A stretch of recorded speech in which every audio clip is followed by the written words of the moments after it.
off-putting, to say the least. Are you getting the feedback loop where you can start hearing your own text messages? No, that was awesome though. When you were streaming, that was the best, dude. Did I tell you about that? Yeah. Del was streaming some painting once, guys, and it was so cool because he was streaming. I was kind of watching him, and then he had his system sound on that was feeding into his Twitch sound, so everything was like being basically looped. And then I texted him to let him know, and I hear my text go, it's like bling bling, and then bling bling, bling bling. I'm like, oh my god, this is awesome. I text him again, it's like bling bling, bling bling, bling bling, bling bling, and then this kept looping. Riveting radio, folks. We're glad you're with us today. It was so good. I was so happy. No, it was so happy. I actually screen capped it for us. So I can make a beat out of that. And then do some rapping over it. So can people hear all three of us? So people can say that they can hear all three of us. So yeah, the big thing is that we don't have an external mic, so we're actually recording into our external recorder, which is not feeding into the system. So you guys are hearing actually, I think, Aaron's camera mic. Yeah, so basically, as a reward for tuning into the live show, you get way crappier audio quality. It's good. It's good. So let's see here. We got a few people. We got 9 people in there. I'm gonna do a little social media blast, and then we can get this show going because I want to go play some World of Warcraft. Do you want to do an actual intro to the show so it sounds good on Friday? Yeah, I'm not actually recording yet. This is all like off. This is green room? Yeah, this is like, what the green room is like all the time, folks, in case you're wondering. It really is. Hey, Angry, thank you for the happy mother effing centennial. I'm not recording, I guess I could have said that. Let's get on the old Twitters. Glad you guys could join us. Hopefully we have some questions that we're going to answer. You guys can put questions in the chat and we'll try to get to those too if they're worthy. So there we go. Let's see. So far, I want to give a shout out to MB Blade, Chaos 2600, Mad Science, FTW. I think that stands for. What does that stand for? F the world. Flame Tongue Kabu. Oh, Flame Tongue Wabu. No, that's There you go. I thought it stood for forget those waffles. Well, dude, why would you want to do that? I don't know. I had French toast today, and it was amazing. Was it unforgettable? It was unforgettable. Yeah, of course it is. All right. These are the jokes, folks. Now you know why we edit our podcast. Because this is the best we got. To be fair, your work, since most people that listen, these 9 people, most of our audience, will have already heard the podcast, you don't really have to do any editing between, like, this and, you know. Oh, yeah. You just upload whatever we have. That's true. I think people are kind of expecting it in a way. All right, so let's see here. Oh man, people have already been tweeting out on our behalf. Angry DM, man, he's a champion of the cause for sure. Thanks, Angry, for tweeting out about it. I'm going to tweet to our. I thought about putting writing a question from him, like just like a fake one. Yeah, just like a fake question. Yeah. How can I DM? Oh well, no, I was gonna write.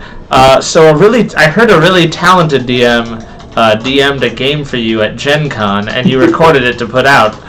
When, pray tell, will that ever come out? Will it ever be released? That's some shots fired right there from NPC Aaron. It'll come out.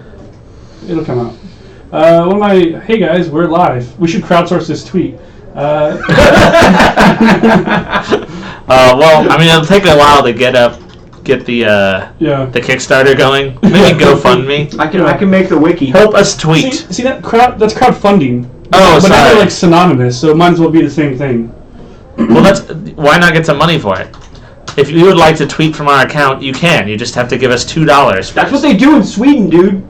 In Sweden? Yeah, the @Sweden Twitter handle, which is Sweden's official national Twitter handle. I swear to you, dude, you can look this up. Every week there's a lottery, and one Swedish person gets control of their Twitter account for a week. By the way, I'm not joking. That's a real thing. A thing that you guys should know is whenever Adele says, I swear to you, you can look this up, that means about 50-50 odds. That means that you seriously better look this up. Yeah. Especially if it's on a podcast and you're going to air it, because it's probably wrong. So. But it's never, like, ignorant. It's always a lie. It's never like, I'm never mistaken. Yeah, I'm just lying. Yeah, that's true. That is true. In fairness. Oh man. I'm not wrong. Well, there's been like 9 cold opens worth of stuff. No, already. okay, wait, hold on. I'm recording now. Okay. Man, we should always record the green room And stuff. now it'll just die, like awkward silence. Like, oh. Okay. All right. So first of all, Mad Science FTW for the win. The likely story. I'm gonna check out Urban Dictionary and see what it really stands for. But let's get the show on the road, shall we? Shall we, gents? Episode 100. Are you guys feeling good? Did you put that blingy logo in? No, I don't. Oh. Oh. It's okay. Hold on. I think I can work exploit. Let me get a little title here. Let's get. It's just gonna be 100, and it's gonna be okay. And then put CN in parentheses. What? CN. What is CN? It's 100 in Spanish for our international listeners. You guys see what I have to deal with? You guys see?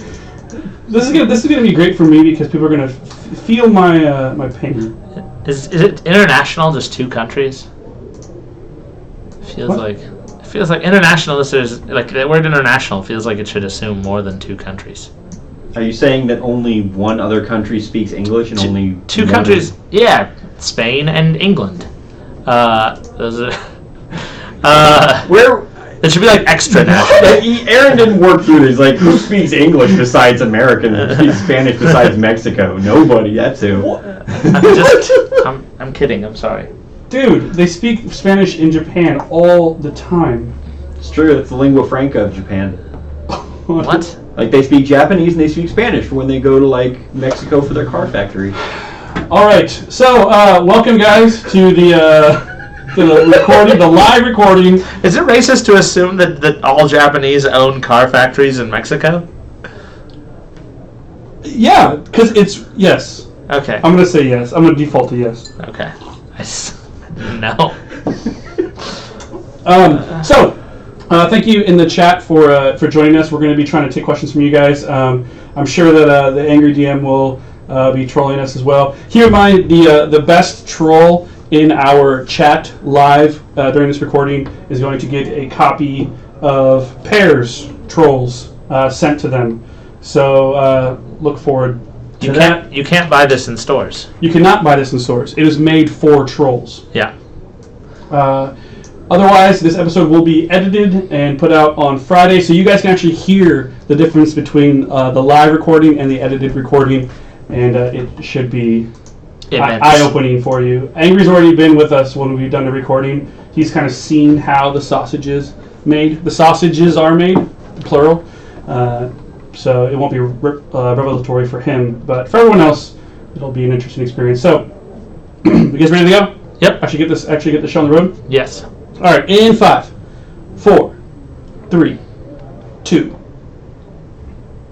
1 second. A lot of pressure. Is ready? Yeah. Hello, everyone, and welcome to NPC Cast, your place for face-to-face games. My name is Chris, and I'm coming to you from sunny Seattle, Washington. And like I do every single week, I brought a couple of NPCs along for the ride with me. To my left, he is the man, the myth, the legend, the beard. He is NPC Aaron. Aaron, how are you doing? It was so hard during that intro to not emphasize your like speech patterns with hand gestures like I usually do. You normally do that. Yeah, I know it drives you crazy, but I love doing it, so I do it and anyway. Why did you not do it this time? Because I didn't want to do it in front of everyone that's watching this on the live stream. Yes, because this is episode 100, and we're live streaming this bad boy. Sitting across the table from me, hailing from the frozen tundra of the north, he's NPC Del. How are you doing? I'm doing awesome. I was like kind of spinning around trying to figure out if you meant like to my left. I'm like, because this isn't the normal configuration we have. Yes, this is not the NPC Cast lair.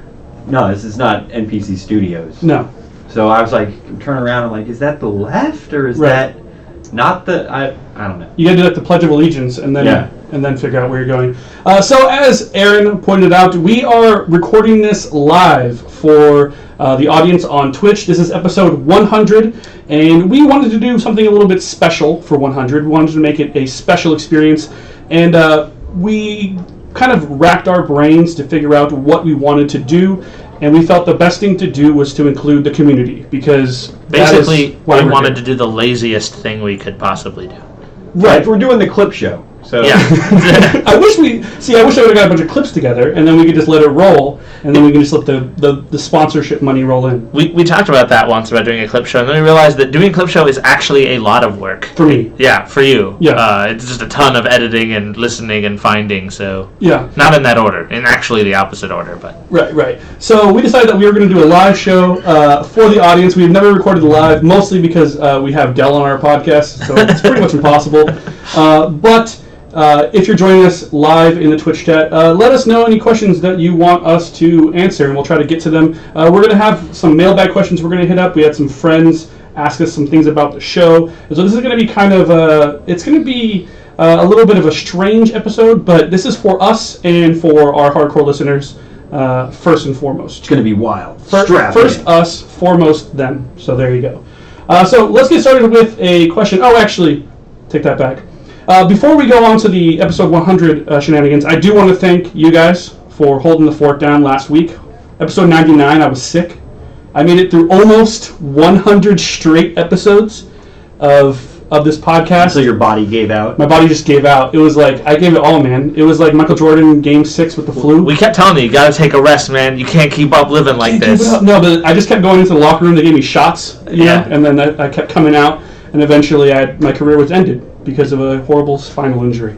Yeah. That got taken to a really dark place. It- All right, so let's get started with the questions, and this is episode 100. So let's start off with a question from our friend Stephanie S. And Stephanie S. asks us, what is your favorite NPC cast moment so far? I think I have mine, but let's start with Dell. Dell, what has been your favorite NPC cast moment so far? So we did I think it was either the first or the second time we ever did a bullet points when we were still doing them as It's the first. the first. Was it the first one? Yeah, the Yeah. first time we ever did a bullet points. We did Monopoly, and you two came up with something interesting and tried to mess with it. And I came at it from a social experiment attack, and basically gave a speech that ends with "Welcome to the Socialist Party, comrade." And after I finished, I said, "Okay, I'm done." And we were still recording remotely, but I could hear both of you's mouths just drop, and you're like, "Oh God." Yeah. Like, well, we signed up for this. We're in. Because All right. we followed the instructions, which was to Right. design a game that could be played, and then you did like a piece of performance art, essentially, Right. which now I actually enjoy and I expect from you. Yeah, you were real disappointed when I actually just came up with a 10-point bulleted list for the last one. It was a letdown. I know. Yeah, so now that's what I want, is I want you to totally ignore the assignment we give ourselves and just do something that's a total joke because it makes me laugh. I mean, here's the thing that the listeners don't really know. For those first, 10 to 20 episodes, we were just trying to catch Dell in a breach of contract so that we could kick him off the show. Yeah. And make it the Chris and Aaron show. Unfortunately, he came with that Monopoly heat. Yeah. And we're like, wow, this guy's onto something. Now Kid's got moves. He became a fan favorite. I know. And you can't fight the fans. You got to give them what they want. Yeah, so that was actually I think it's still one of my most favorite episodes because it was we were trying something new. I think that was the first episode that we did that was actually like a themed episode, which we've become very fond of. Partly because over 100 episodes we did get kind of lazy, so we want to rehash this stuff. Basically, bullet points and campaign crucibles are our versions of clip shows. Yes. No, there are recurring characters, you know. Oh, right. There's Stewart. You know, it's from Mad TV. Wait, do that again? Stewart, what are you doing? No, No. no one watches Mad Stewart. TV. Well, not anymore because it's not. I don't believe it's on the air anymore. But Oh, okay.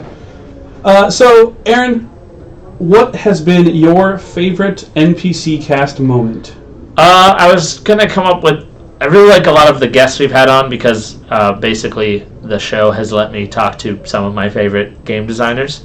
However, my number one moment is actually one of our campaign crucibles, specifically Wretches Like Us. Is my favorite thing, and it's not because it was particularly jokey or funny. In fact, it was not either of those things, but I think it was one of the most compelling ideas that we had because it was such a subversion of something that we all like take for granted. Like, oh, it's heaven and there are angels and souls and everyone's immortal, and we were like, well, what if somebody was murdered? And then like we just built an awesome game idea off that.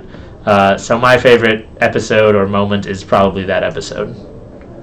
Yeah, I mean, I think that like the Campaign Crucible is one of the types of episodes that have been fan favorites. We enjoy doing them. We joke often on the podcast that we wish that we would have came up with that idea first. Del, to the people who might not know and are just tuning in, episode 100 is their first foray into NPC Cast. Let me take that back. To people who might not know, and episode 100 is their first foray into NPC Cast. Can you explain what a Campaign Crucible is? Campaign Crucible is when we get together and each of us brings an ingredient, a thing, and then we kind of mix it up, roll it around in our brains, and then create a RPG setting for you to run games in using those ingredients all mashed up together. It's a lot of fun, and some of our best episodes are when we have guests on and we have them along with us. Yeah, and I think one of the things that they really allowed us to do with the Campaign Crucibles is kind of come together as hosts, and really that helped us with our chemistry, because one of our very first iTunes reviews, our only 4-star iTunes review, said that I wish the hosts would have more conversation instead of just having talking points. Because when we first started podcasting, we would make our show notes and we'd all like put in what we wanted to say and basically almost scripted them a little bit. But with Campaign Crucibles, we couldn't do that because we were actually coming up with these things live on air. And so it allowed us to be a little bit more fluid, and I think that helped us get more comfortable doing that. I think you can see it with a lot of the episodes that we've been doing in the last few months. I think they've been some of the best ones that we've done because we're getting more comfortable with kind of going off the beaten path a little bit. Yeah, Mad TV's first year was a little rough too, but they... Del, you had to... Why? It was a beautiful moment. It was a beautiful moment that you had to ruin with Mad TV. No one watches that show.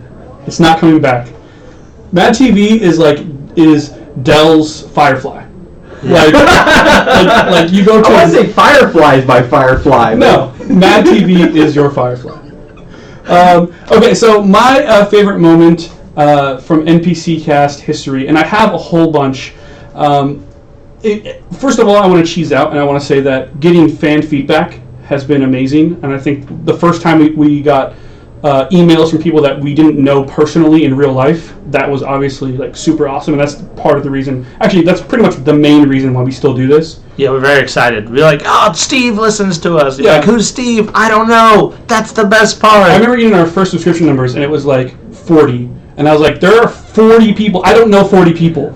So one of those people is someone I don't know. I still suspect that 20 of them were bots that Dell had set up. Oh, yeah, with Fiverr? Yeah. Yeah. A little inside baseball.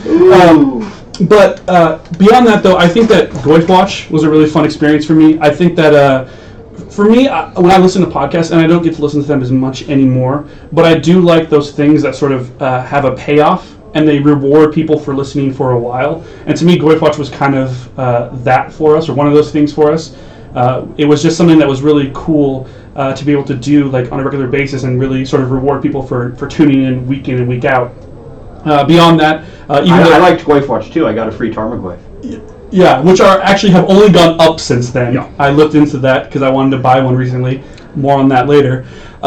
But beyond that, though, I do want to give a shout out to our friend Angry DM, who's in the chat right now. He's holding it down. He's not going to troll us. He says that he's too close to us. He'll win the contest automatically. So I think he's just trolling everyone else, which is basically what he does. But is he our only recurring guest? I think no. Well, no. Technically, like Matt Christensen has been on the show a couple times. That's true. Matty C. Matty C. But I think Angry has been on. He's been on twice, right? Maybe 3 times. Yeah. I don't know. We'll have him answer. Maybe he'll know. First time DM, Death, and I thought one other. Campaign Crucible. No, he didn't. No, he do hasn't RPG. done it Yeah, yet. we had RPG. We're saving that. I mean, let's be honest. We're saving the Campaign Crucible with Angry. Yeah, that's the jump the shark moment. Yeah. That's after that we're gonna have to relaunch into like NPC Cast Ultimate. Yeah. So basically, so the first episode with Henry and getting a chance to do that, which is basically how to. It was our intro to DMing. That was the first one, correct? That we did with him, or was the second one? I think that was the first one. I get him confused. Either way, the one that we did with getting started with DMing and sort of it was, I think it was GM Intervention or something like that. Yes. I think that was a really kind of high watermark for us, and that's still one of our most viewed episodes or most listened to episodes, mostly because of Angry's influence on it. But I think that was a type of thing that I wanted to do with this podcast was get people sort of open to trying out new games and new things within games. So if you hadn't tried DMing, we wanted to have a podcast that would encourage you to give it a shot and try it out. That does lead into one of our other questions that we got. And this one was via email. Let me pull up the email right here so I get the exact question. You just do this next to the mic while you're searching, right? Yeah, just keep doing that. That's great for the recording. Okay. Let's see. I have yawned like 9 times so far. The people that are watching are like, why is he so tired? Yeah. Okay. So this question comes from, I'm going to pronounce this name wrong, Levente from Hungary. And Levente asks a couple things and says some really nice stuff about the NPC cast. And so thank you very much for saying all those kind words. But basically he's talking about Dungeon World and listening to the Assault on Thunderscar. He was sort of getting... The Assault on what? The Assault on Thunderscar. Thunderscar. There you go. He was looking into getting into Dungeon World, and they asked... Also, if you could please elaborate on why you didn't recommend Dungeon World as a game to start role-playing in episode 54 would be great. Chris said, that's me, that he wouldn't really recommend it for the very first time and would rather beginners to start with D&D or Pathfinder, etc. But honestly, Dungeons & Dragons and Pathfinder are both kind of costly and are complicated for a beginner in my opinion. Also, we're not native English speakers, so Dungeon World with its brevity is more appealing to me right now. I know it's ultimately up to me to evaluate my situation, but some feedback is always useful. Thanks in advance. Cheers. Levente from Hungary. All right, so I talked to Aaron about this earlier, and I wanted to clarify my stance on this, and I haven't listened to episode 54, so maybe I'm just lying. But we came to the conclusion that when we talked about Dungeon World being a bad RPG for beginners, we meant that it's a great RPG for players who are just starting out in role-playing because it says, what do your characters do? Here's a situation, what do you do? And players, it's good to start from that mindset, right? Like you want your players to think about what their characters are going to do first and foremost, beyond just thinking about the mechanics of a certain situation or whatever. But that said, Dungeon World is very difficult to run for a first-time DM. And why is that, Aaron? Because it's very free form. There's not a lot of rules guiding you on what to do. Now, I don't know that necessarily makes it harder than the systems that were mentioned there, D&D and Pathfinder, because they're also complicated in like a different way. But I believe we said in that episode and probably many others that we suggest Savage Worlds as a starter RPG, probably the best one, and its starter edition Explorer's Handbook costs $9.99. So, feel free to go get that if you want something, in that price bracket that is a good starter RPG that everyone can understand. Yeah, and I think that, there's other considerations, like, Levante makes a good point, D&D and Pathfinder are a little bit more costly to get into. Obviously, if English is your second language, and you're not a native English speaker, like, yes, it's a very daunting book to sort of cover from beginning to end. So those are considerations, but I think it's just more of the mindset that we would sort of recommend getting into the hobby. Now, of course, these are our opinions, and as I'm known to be sort of the type of person to embrace all sides of the coin, if you will, I think that we believe that RPGs are intended to be played a certain way. And so those are the kind of recommendations that we're going to give, which is why I say that, the Dungeon World mindset of thinking about what your character does before thinking about the mechanics behind what your character is about to do is important, because that's important to me when I play, and that's kind of what I hope to encourage my players to do. So that's kind of why we did that. We are getting a little bit of trouble in the stream, apparently. They're saying, some people are saying it's choppy. If it gets too bad, let us know and we can kind of restart it and see. We are on a Wi-Fi connection here, which might be some of it, but some people are saying it's playing smooth. NPC Chris, Angry DM, NPC Chris, firmly taking a stand wherever it is you tell him to stand. I think that's fair. I take direction well. It's your tagline for sure. Yeah, it's like, hey, what's one of your biggest flaws? Well, if I can be honest, one of my biggest flaws is I take direction well. Too well. Yeah. All right, so thank you, Levante, for that question. Let's get to another one, and let's go from Andrew S. This is another sort of thing about getting into games. Andrew S. I really like complex games, but they take such a big investment of time to learn and play that it's really frustrating when the game is a dud. Do you have any suggestions for heavy, complex games? A good recommendation would be helpful. Well, boy, do I. Aaron, this is sort of your wheelhouse. Yes, I love heavier, complex games. I don't get to play them nearly as much as I want to, but that's kind of the type of game I prefer. So there are a bunch of different heavy games. My go-to heavy Euro is Terra Mystica, which both of you have played, and I think would concede that it is a really good game. I like it a lot, yes. And for me, that game has so much replay value. I have easily played 40 games probably of Terra Mystica now, and I still would never turn down the opportunity to play it. It has an expansion coming out either right at the end of the year or early January to give it even more. It is amazing. But heavier doesn't necessarily mean Euro. Mm-hmm. So I also think that included in this should be something like Eldritch Horror, which is a pretty complicated Ameritrash cooperative game, but it gives you that big, epic feel, similarly with Civilization. Fantasy Flight basically makes a lot of heavy, complex games that have that level of polish and quality that you might be looking for. Yeah, and that's kind of what I would like to ask a follow-up question, mostly so I can figure out where to stand on this. But I think to me, it's when you say you like complex games, and you like heavy games, what does that mean to you? Does that mean a game that takes a long time? Does that mean a game that has a lot of different kind of moving parts?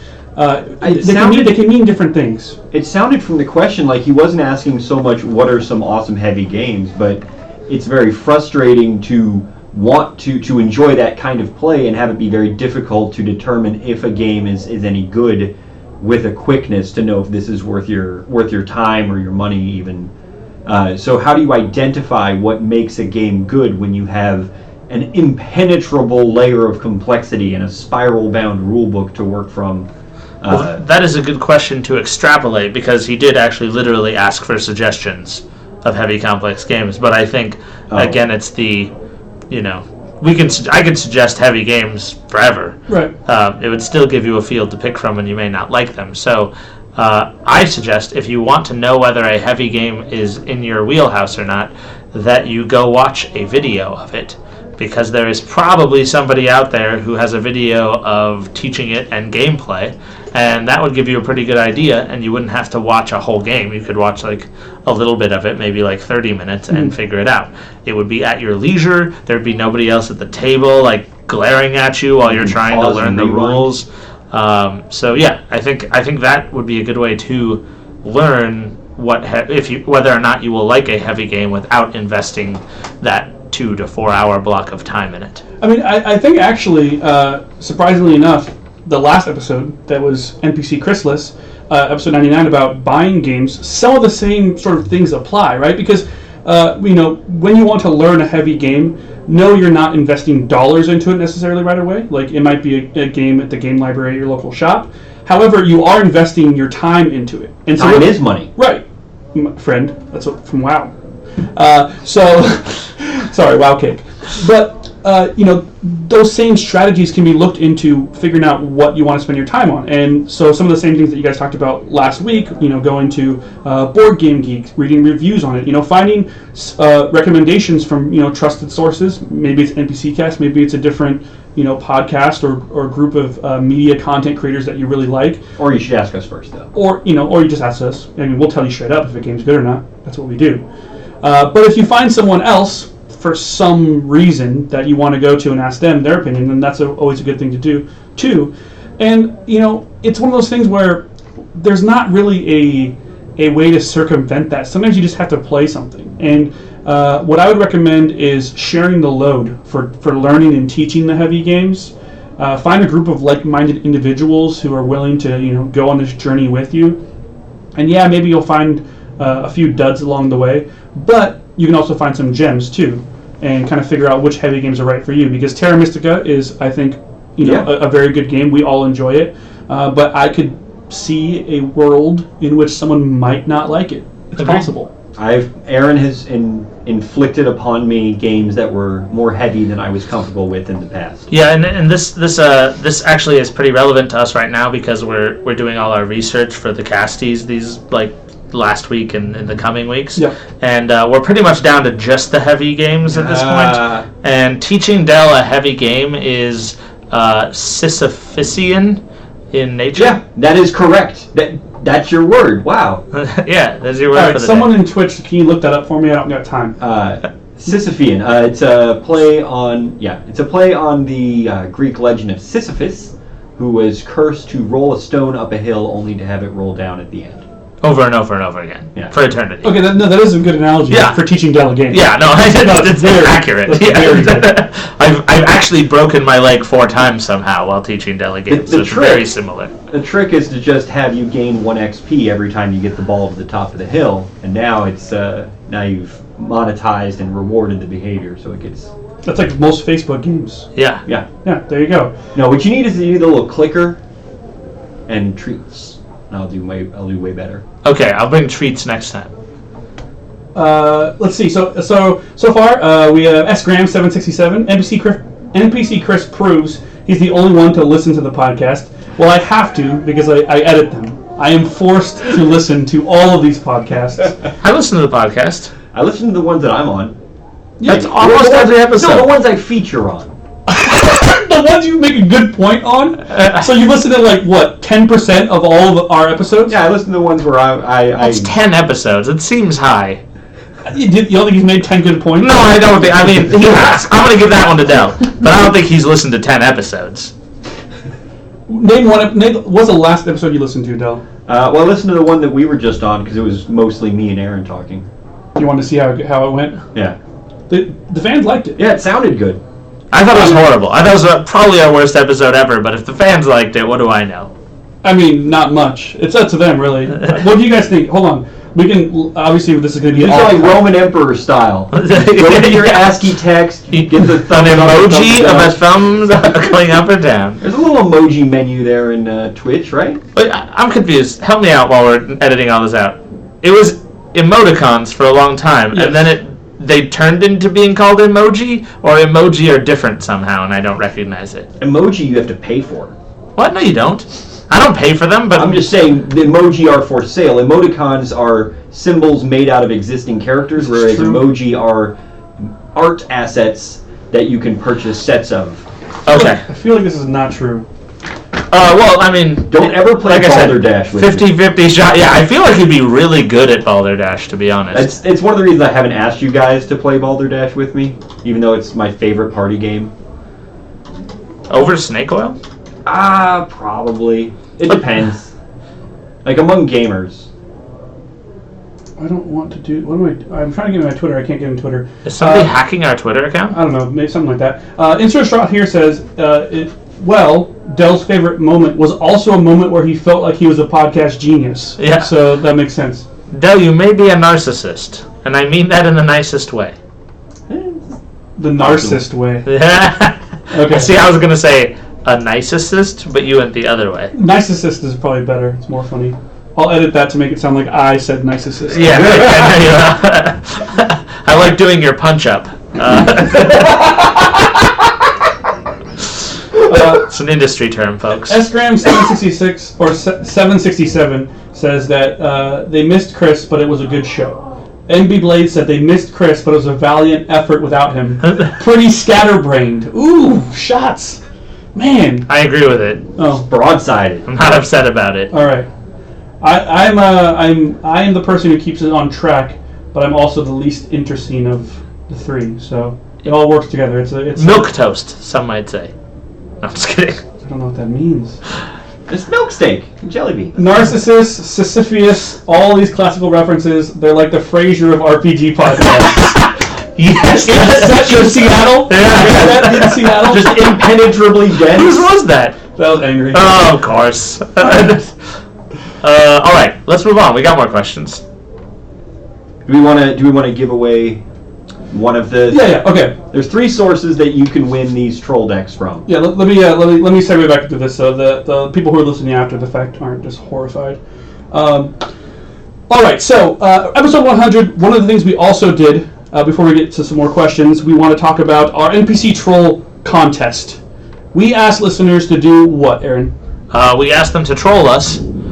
We asked for 2 we said that we'd give 2 away to the best trolls on Facebook, and 2 to the best trolls on Twitter. We had some excellent, submissions. Nobody was weirdly racist or anything, which was nice. Yeah, we did have to disqualify one of them for dropping truth bombs that I'm the best part of the podcast and the actual mastermind behind it. I'm pretty sure that was a puppet account that you created that said You that. act like I'm known for creating puppet accounts and utilizing bots. Sock puppet. Why would I? I don't know. I don't know why that is. You're right. I have no reason to believe that. Anyways, continue, Aaron. And so we've collected all of those, and we've picked our favorites, our 2 favorites from Twitter and our 2 favorites from Facebook, and we will be sending them the troll decks for pairs. Again, these are special decks. There are a limited number of them made. They weren't in the Kickstarter, and they are currently not in stores. As far as I know, as far as I was told by James Ernst, the designer. So we are going to be giving those away. They're they're basically a version of the game Pairs, but each card number is a different troll with a little troll quote from somebody who was disgruntled about the Kickstarter on it. Yeah. Can you hand me that deck, Della, that's over there? Yes. I can show them some of the... Oh my god. I guess you could show them. You have a camera. I was actually... Oh my god, here, take this back. displaying them. We practiced this. Okay. So let's go through some of the entries. These are not the winners. These are going to be some of the runners up. I'm just going to read through some of these hashtags that have been popping up on the Twitter. Some of the reputable ones. From Insert Straw here. Rumor has it that the NPC cast is going to be recorded tonight without NPC Chris. Congrats on 1,000% listener increase, guys. NPC troll. That stings a little bit. David Burnwell, Darrow Bim on Twitter has said, just watched Takedo on tabletop. Why did nobody on NPC cast ever mention this game before? NPC troll. I like that. I had to have that one in there because we needed to have the ding. Yeah. In this episode. And then our first winner from our first round of the Twitter entries was our friend Matt W. Salisbury. And it was, NPC Cast needs to have a Crucible episode where the 3 ingredients are better hosts to form an episode I would listen to. NPC Troll. It's really good. So that one is the best, is one of my favorites because it's the right amount of knowing the show well enough to know, have info on it, and then just straight going for the jugular and saying that we suck. Yeah, it's really solid. So that was a well-crafted tweet, well-crafted NPC troll. So Matt W. Salisbury, I'm going to message you on Twitter, and I will get that to you. Matt is a friend of the show, so I can probably just hand it to him. Yeah, well, I was a little pensive about giving him one because he is our friend and he's been on the things, but he brought the heat. When you're right, you're right. Yeah, it's so good that we could not give him one. Yeah. So the Angry DM says, funny thing, some of these aren't contest entries. They're actually just people leaving 1-star reviews. So that might be the case. I don't know. I was wondering why we were just getting insulted without the NPC Troll hashtag, but that might be the reason why. So let's go back to the questions. And get do some. Do we want to do the other winners? No, we'll sprinkle them out. Oh, okay. We're spreading them through. Both Twitter winners. You want to do both Twitter? Yeah, let's do the other Twitter winner, and then we'll do the Facebook one. Okay. So Matt W. Salisbury, you are the winner of Trolls deck number 1. But we have another Twitter Trolls deck, and that is going to be... Ooh, actually, this one's pretty good. This will be a runner-up, but Robo1995 says, NPC Dell is as good as an NPC cast host as he is a Takedo player, NPC troll. I like Which means it. he's impatient and petulant. Yeah. Yeah, as a host. Agree or disagree? Mendacious, yeah. Oh my god. All the okay. You're going to visit dictionary.com more for editing this episode and making the show notes than you ever have in your whole life put together. Yeah, we should get a sponsorship from dictionary.com. We should. We should probably work on that. Dictionary.com. The place for... No, I'm just The place for words. Yeah. Word up. Look us up. Oh, look us up is good. Yeah. Yeah. That's not bad. It's not great. All right. So our second Twitter winner is going to be from Liam J. Cotterill. Only reason I listen to NPC Cast, the beard. Won't be listening for the 3 to 4 weeks it takes NPC Aaron to regrow, or the 24 for NPC Dell. 3 to 4 weeks is pretty accurate because I feel like I have a pretty good beard going. Yeah. And it's been about what, like 3 weeks? I think so. I think so. I think that the 24 is the under for Dell. Yeah. I think it's going to be a little bit longer than that. How long has it been? Well, I actually did just trim it down. It was getting a little Orthodox Jewish thing going on. I was not okay with that. Not because of the Jews. Not because of the Jews. Yeah. Yeah. Go on. Man, just go dig Oh, my mom's coming in town. I got to look presentable. But yeah, it's not good. I tried growing a beard for 2 months, and it wasn't happening for me. Well, I'm sad. I don't know how to recover this. It was. I did in 8 weeks what Aaron has done in 3, because my beard is about where Aaron's was after 8 weeks. Aaron's beard is looking pretty luscious, actually. So we do have a question from the Twitch stream, and I think this is sort of apropos to the current conversation. Beard chat. Chris, this is from MB Blade. Chris, do you ever just edit out Dell's comments because you are afraid of the big words? No. I edit out Dell's comments for the reason that you just heard moments ago. I was going to say I was hoping that are you because you're afraid you will offend everyone, which is why we actually edit out Dell's comments. Yeah. So a little bit of inside info on NPC Cast. Now, when we started this show, I knew nothing about podcasting. I don't think Dell had done a podcast, a wrestling podcast before, but me and Aaron had not. I had just been listening to podcasts, and I was going through a huge kick of listening to tons of podcasts, and the podcast that was my favorite at the time, still one of my favorites, is Convert to Raid, part of the Signals Media Network, part of the same network that we are currently on. Part of the Signals Media Network, which is the same network that we are currently on. Now, that is a very, very polished podcast, and so I didn't really know any better. And so when we started doing NPC Cast, I was like, well, I'm going to edit everything. I'm going to try to figure this out. And we did. And only around like episode 4 or 5 did I realize that I'm going to have to do this. I'm going to have to edit this show every single week. Yeah. And it hasn't really gotten quicker because my expectations have gotten higher. At some point you'll plateau. Yeah. At some point, I want to just be like, you know what? No longer editing. Yeah. We're just going to be good enough co-hosts that...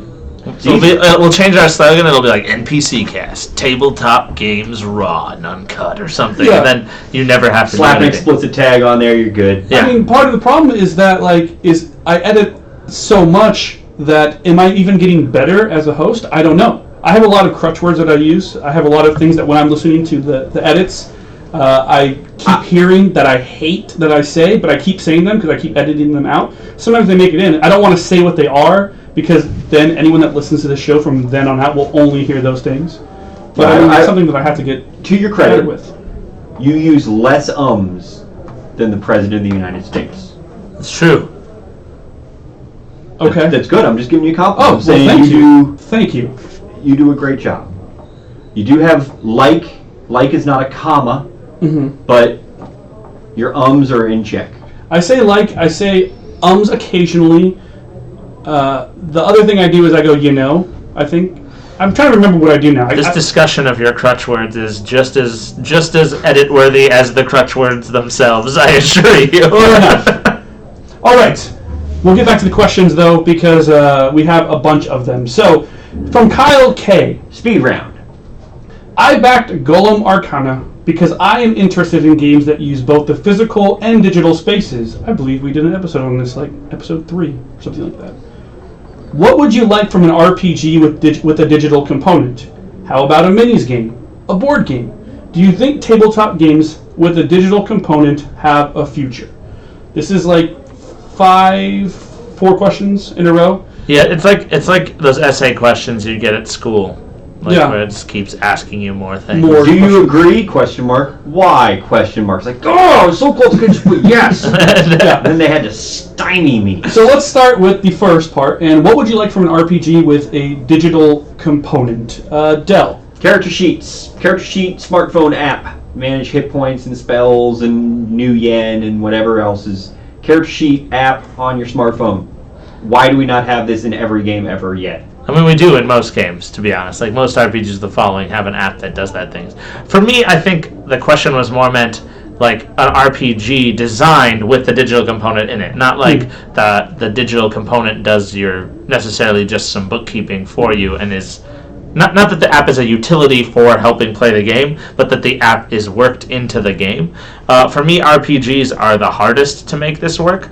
Although, like, if you look at like organized play, like Pathfinder Society, I think there is a cool thing you could do where, especially if you built the setting around it, where you go on adventures with different groups of people and you get different abilities, and the phone tracks your group to group movement and your guild to guild movement in a cool way, and like the story is weaved out of that, you know.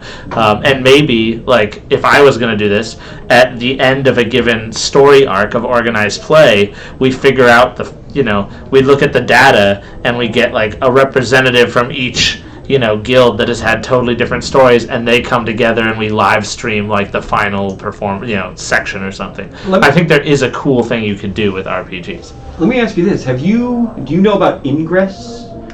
Yes, and it's cool, but it's definitely like super primitive. But is that a role-playing game if you just got together in character and wore wraparound shades? Again, it's like you make it a thing. Like you always talk about like you can role-play this. That doesn't make it a role-playing game. All right. So I'm talking about a tabletop role-playing game designed with you have to have the app to play, really. I had an idea while you were talking. As you usually do because you're not listening to the words. So. I'm already like just... Is he going to hit a comma or a period? I can just bust in. Usually you don't wait, so I appreciate that much at least.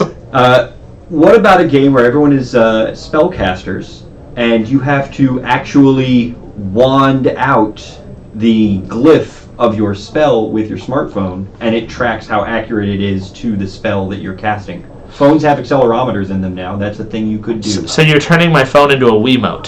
Mm-hmm. Yes. I mean, I think that obviously that would appeal to a certain audience, but that's not what I would look for in my RPG. No, and it's not what I would look for either, but it's a way you could go. He said, what's a thing you could envision in the future? Yeah, I mean, I think that, especially if you're trying to get a younger audience, using technology to do that, I mean, kids these days have smartphones, so, you're competing against, your Castle Crashers, your whatever other phone games people will play or whatever. So incorporating something like that where kids can actually actively do something while they're role-playing, I think that's really smart, and that would be a good way to, go after maybe a younger audience that is very into the digital realm.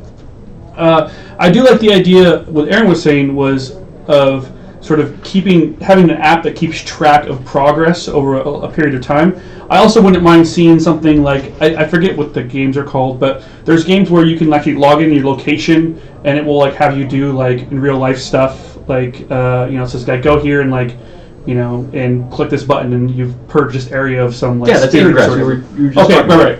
So something like that where I could build a segment of a world within this environment. Like I could build a map, I could build like a dungeon or something like that, populated with monsters, and then people can be like, oh, well, like we're here on this map of this world, and I can now go over to this dungeon called NPC Chris Castle, and like their group goes over there, and then they get a little download of like the dungeon I created, and they can play in this thing that I made, and it kind of brings all these disparate groups who are playing this game in the Seattle area or whatever together into the same world. That could be kind of neat to kind of explore that, and kind of it allows you to have a populated world that is crowdsourced, right? Like everyone can kind of put stuff into it, and then you can kind of explore it together, and it kind of makes it cool, because then at that point, like, the DM himself doesn't really know, like, I don't know what's an NPC Chris Castle. I think that it would be cool to do a bullet points that is basically this question, so I want to refrain from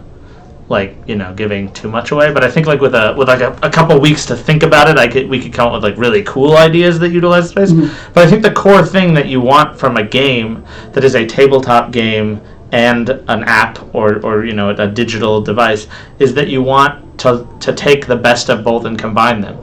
You want a thing that utilizes the digital to do stuff you can't do. It's why Hearthstone is so good. It does things that would be a nightmare in a physical card game. To play a card that then makes you go get a deck of 4 other cards that you've set aside to go randomly through them, pick one of them, and then randomly target a monster by picking them. Like, having all that just happen for you makes it available. As where normally if you tried to put that in a card game, a good designer would be like, we can't do this in this game, it's too fiddly. Right. So you want that side of the digital, but you also want a game that makes people gather around and hang out together. And that, I think, is the biggest advantage of a tabletop game. So I think the answer of what we want is that. We want a cool digital game that also makes us hang out with each other and meet up for some beers and social, fulfilling kind of our social needs as people too. Yeah, and I think that's one of the problems, is that a lot of people who are designing digital elements for tabletop games, or tabletop games that combine digital elements with the tabletop version, are including things that actively work against the strength of one or the other, right? Like, you mentioned character sheets, for example, right? Character sheets, I think, are fine, but once you start focusing too much on the technology and each person has their own sort of like spell book that they're sort of going under, I can imagine looking at that table and you're seeing 4 people who are looking down their smartphones, and maybe one of them is tweeting, but the other 3 are actually playing the game still, and I can't tell the difference. And I think that's sort of a problem. Like, that's one of the things I like about tabletop games, is that it's still, there's an immediacy to it. Right, it's still one of the realms where you're dealing with someone face to face, and if you pull out your smartphone, you're just being rude. Like, I go to a bar every week with my friends. We go eat some chicken wings, we watch football, like, we're tweeting, we're looking at our fantasy teams, and like, everyone's doing that, right? Social gatherings are starting to lose, I guess, it's no longer a faux pas anymore to go out to a bar and tweet hashtag this beer I just drank. But like, at a gaming table, it is. Hang on, Are you tweeting right now? Yeah, I'm live tweeting. Okay, I'm sure you are. All right, so that's what I would say about digital games. I think that you'd have to make sure that you're staying true to the essence of what the strength of both genres are and combine them appropriately. All right, I do have a question from the Twitch chat that I want to get to. Let me find this really quick. It was, who said it? Someone, there it is, I highlighted it. From Sir Bob Games. What was the worst game you ever mentioned on the show? The worst game that we ever mentioned on the show. Well, first of all, from the beginning, we made it our mission to not mention games we don't like. At worst, throw shade. That was it. Yeah. Never worse. So there's a lot of games that we don't mention because we don't like them. But has there ever been a game that we didn't like that we talked about? Candyland. I mean, yeah, we've mentioned various Monopoly games that we don't like, but we don't ever dwell on them. Right. Because, like, being negative we have limited airtime. I just feel like we can do better things with it than tell you what games you shouldn't play. Because, like, we've mentioned it before, that if you were, NPC Cast listeners are clever, so you can put together, like obviously if you're like, man, Munchkin's really popular, but they never talk about Munchkin. Well, you could surmise that it's probably because we don't like Munchkin. Like, so that's just how it works for us. We're not here to do a review show, and that's not really what we wanted to do, so we don't do that. So it's kind of a hard question to answer, because if I did mention a game, I don't remember it because it was in passing. Yeah. Right. And the other thing is, like Aaron said, we talk about things we like because we're excited about them. Negativity is super easy. It's super easy to just bag on things that you hate and even do it in a funny way and get a bunch of listeners. It's not hard. What is hard is to be relentlessly upbeat and to have the joy of playing fun games with your friends and sharing that with the audience that we're working for. Right, and I think that, like, for me, the podcasts that I listen to I'm listening to them because the topics that they have are things that I am passionate about, enthusiastic about, right? Like, I listened to Convert to Raid, which is one of my first ever podcasts, because at the time I was playing a lot of World of Warcraft, and I wanted to just consume as much of it as I could. That's my personality type. If you listen to the show, you know that I get into things and I don't really do it like half-ass. I go all the way. And so, when we were talking about what we wanted to do on the show, we talked about, well, we wanted to make the type of show that we would like to listen to, which is people who are enthusiastic about the hobby, who are like fervently trying to get as many people into the stuff that we're into as possible, and with no bar for entry. You don't have to be like this nerdy or geeky or gamery or good at metagaming or competitive to listen to our show. This is a show that anyone can listen to, and that's the type of thing that we want to keep going. Aaron mentioned reviews. From one of our first meetings, we talked about we're not going to do reviews, because I think that if you're going to be a show that does reviews, it is your obligation to review things that you don't like, that you think are bad. We didn't want to go there, so we didn't do reviews, because if you're going to be ethical about it, you want to make sure that you're covering both and giving both sides an even view. So that's why we don't do reviews. That's why we just tell you things we're excited about, because that's what kind of show we are. So thanks for the question. I appreciate it, and it let us give you a little bit of insight to what our mindset is. So that's great. Now, Baron, let's take a look. Angry DM says that negativity is hard work. So, I mean, when you're a master at it, he just makes it look easy. Yeah, exactly. Okay, let's go back to the chat because we have another question just popped up right here. I don't even know what it is. I'm going to just read it live on the air. Duelenheim, question. As you have aged playing RPGs, what are some things you've slowly grown out of? Example, I used to love rule-heavy games, and nowadays I'm done with anything I cannot learn to play in a day. I'm with him at the extreme end, right? Like, I still don't mind a game that has some meat on it. I would argue that Pathfinder is pretty rules heavy, but all of the systems that have their roots in really old school role playing. Perfect example.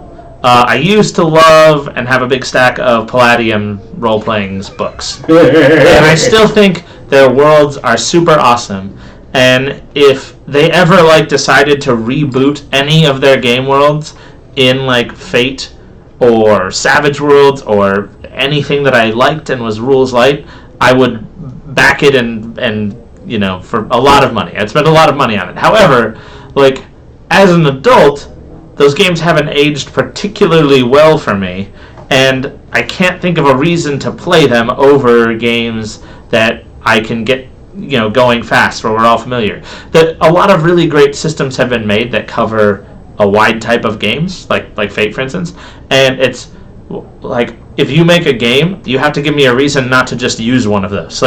You have to give me a reason why I shouldn't just run my Kung Fu game in Fate or Savage Worlds with your cool Kung Fu game. Mm-hmm. And if your reason is because you have 72 pages of Kung Fu maneuvers, each with very different statistics, well, that game's for somebody else, and it's not for me anymore. Right. Oh, what about you, Del? Anything that you've grown out of in RPGs? I think I've grown out of murder hoboing. Mm-hmm. It's kind of unfair because the TPKs that the NPC Cast universe has heard have mostly been murder hobo simulators because of the format of one-shot games. Right. But when I was a kid, when I was first starting out with RPGs, I was like, I'm gonna be a Thri-Kreen warrior. We're gonna get haste cast on me. I'm gonna get 5 attacks around. It's gonna be a good time. And as I've aged, I've definitely gotten a lot more thirst for Night's Black Agents and deeper psychological stories that you just can't tell when you're 14 years old and hopped up on Mountain Dew. just the style of play that I enjoy in general. There are still people who go around, smashing orcs and shooting stormtroopers, escaping the Death Star, and that's super fun for some people, but I am not as enthused about that as I was when I was younger.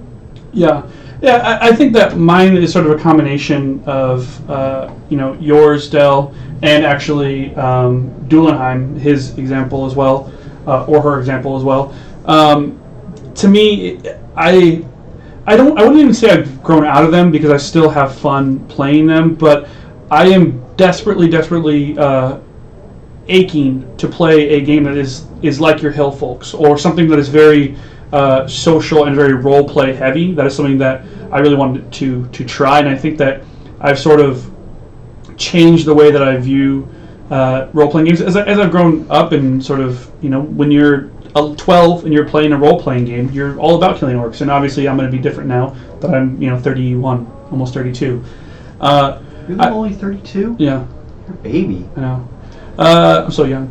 But the other thing, though, is that I've also grown out of the mentality that my way of playing role-playing games is the correct one. And I think that's like the biggest thing. And that's why I'm able to play a variety of different genres of games and different styles of games and still have fun with them, is that I'm over being at the table and getting upset that people aren't taking my characters' sad moments seriously or whatever. I've grown out of that mentality, and I just play games, and I think that that's been sort of the biggest evolution for me. I mentioned it on a vlog I did recently, but when I was in literal third grade, I had GURPS, and I was in an accelerated learning program, and there were some other kids in the class that had Dungeons and Dragons, and we had system wars to the point where the teacher had to step in, sit us down, and have a moderation and say, hey, you guys like this game, you guys like this game, it's okay, you guys can find common ground. And then she went home to her husband and told him about how stupid that was. She was I'm sure. These dumb nerds like this game, and these nerds like this game, and nobody gets... what's funny, though, is that Edition Wars actually don't get any more sophisticated as the participants age. I would say the opposite is true. Yeah. Because kids are simple. That's dumb. No, you're dumb. And but adults coach it in code words. Big shout out to the Twitch stream right now. Hatoxi, I think that is Andy. Yeah, that's not fun. Yeah, so Andy was was it Remy? No. Yeah. Remy Bateau in our Knights Black Agents TPK. So harass him about that, or get the real info on how late and tumultuous that session was. If you're in the Twitch chat right now. So let's get some more questions though. This one is from Tom H. How do you feel about the deck of many things? It feels like every DM I've ever gamed with either loves or hates it. Which side is NPC cast on? Question: what is the Deck of Many Things? So if you are not aware, the Deck of Many Things is a magic item that started in D&D. I found it when I was playing 2nd edition Advanced Dungeons & Dragons. It's kind of notorious because you usually simulate it with a real deck. And so you find this magical deck, and you can tell the deck how many draws you want to take. And then you draw that many cards, and every card makes something happen. 4 diamonds is you get 4,000 gold, rains from the sky. Yeah, and the things are either really, really good or really, really terrible. I believe there's at least 4 ways your character can be basically taken out of the game immediately by the deck. Yeah, there's Jack of Spades, and a portal opens the abyss and sucks you in. There's another one where 15 by Tizu arrive from, there's the best one, though, is where, an evil entity takes over your body, but no one else knows that. So, the character just either the player now gets to play, the evil entity possessing themselves, or knowing 2nd edition and what they wanted you to become an NPC or something. But, so it's really harsh, and it's been in every edition since then, I believe. Yeah. All right, so Aaron, what's your thoughts on it then? I hate the Deck of Many Things in execution. I love the idea of the Deck of Many Things, as a magical item, and the lore of it is cool. Right. As execution, in second edition AD&D, one of the things you can do is gain 50,000 experience points. If you're like level 5 and you find the deck of many things, that person is now like level 11. Like, it's ridiculous how far off it will throw some person. And all of the things are that disruptive of your campaign. So I felt like every time the deck of many things ever came out, it was like the GM being like, I have no ideas. Like, here's this item that will shake up everything. Yeah, I mean, I haven't had any particular experience with the deck of many things, obviously. I didn't even know what it was. As you're describing it, I think that it sounds fun. Yeah, it always sounds fun. It sounds fun. Now, the one thing I'll say, actually, before I go on to my point, Del, what do you think about the deck of many things? I have had very limited experience with it. I think we had it once, and we only made one draw off it when we had to defeat a genie or something. Mm-hmm. And it didn't go great for us. It was worthless. We drew gold. It's like, well, the genie's still going to kill us all. Great. But we rich! But it seems like the deck of many things is one of those things like Fatal that exists purely as a internet or a message board bit of hokum. Right. Everybody's got a story, and everybody's story is the craziest thing that ever happened. They've all been embellished from 15 years of talking about it. I don't hate it the way Aaron does. I think a lot of times it just needs some smoothing out and to be level appropriate when it does show up. But it's an end game relic that probably has showed up at not the end game too often. Yeah, I mean, it sounds like it sounds like the type of thing that like an MMO would throw in once you're level capped and they don't want to make more content. Here's like this random content generator that you can just churn out. What I was going to say is, like I said, I haven't had any experience with it, but sort of a different subject entirely. I don't like the idea of magic items messing with XP. I don't like meta magic items. That to me is like really annoying, and I think it takes me out of the game. And so things like that, where it's like, oh, you flip this and you get 50,000 XP or a level or whatever. It's like, what? It's in the fiction of that world. Is my character now just growing in power? In the 70s and 80s, when the Deck of Many Things was created, it was a much more gamist experience. It was designed for kids to get together and play a game, and the epic tragic story of a dark elf and his panther companion was not as entrenched as the correct way to play yet. I mean, let's be honest, like, of all the things that like D&D has done well over the years, I've always felt like the default way magic items have kind of like missed the mark for me. Like, because there's always this thing like, oh, I set out on this adventure, and like, oh, what are you equipped with? Well, my father's sword that he used to slay 1,000 orcs, blah, blah, blah. And like midway through the first dungeon, you like kill some orcs. There's a treasure chest with a +1 longsword. You're like, goodbye, Dad's sword. Yeah. Like, you have no stat bonuses. So how do you walk your motorcycle and just... That is why I always try and put materia slots in my game. I mean, I have tried to fix it in various ways, but I'm just saying there's always, like, magic items as they are handled in the D&D systems are always weird for me, and I think we should actually do, like, a MacGuffin show about like magic items and the way items can influence your campaign. Are you taking notes on that? Yeah. So at some point we'll do that. But the Deck of Many Things is like the most serious offender for me. The idea is cool as usual, but the execution is terrible. Yeah. So there's your answer, Tom. Aaron hates it. He likes the idea of it. He hates the execution. Del doesn't like it. I've never used it. It sounds fun, but it sounds like it's one of those things where maybe it's like a once-in-a-while thing just to shake it up if things are getting boring, like a little side quest. I have a quick question before we move on. Yes, sir. Aaron, in your experience with the Deck of Many Things, did you ever use it as a DM, or did you only encounter it as a player? I used it as a DM when I was first starting out because I didn't know what I was doing. When I was in your 3 Kreen cast haste, get a million attacks around phase, as the DM, sure. Just like I gave out power boosting to players like it was nothing. Like, everyone was like a vampire, half-dragon, Like, it was just stupid and ridiculous. But Yeah, I never used it as a DM because I didn't DM for a long time. So my only experience with it is as a player. All right, so we have another question from the Twitch chat stream. This is actually Andy Hatoxi. He has asked us, at the century mark for NPC Cast, what have you discovered about yourself as a gamesman? Or has nothing changed?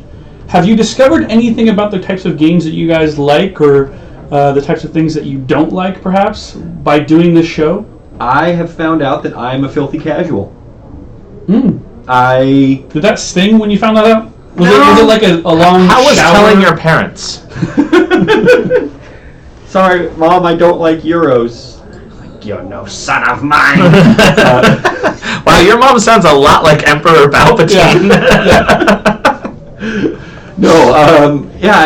I thought that I liked, super harsh, awesome Euro games with a billion fiddly bits because I'd seen people playing them, and I had played Carcassonne a couple times, and I really don't. I really like really lazy games like Hey, That's My Fish, or Kids games. Sushi Go.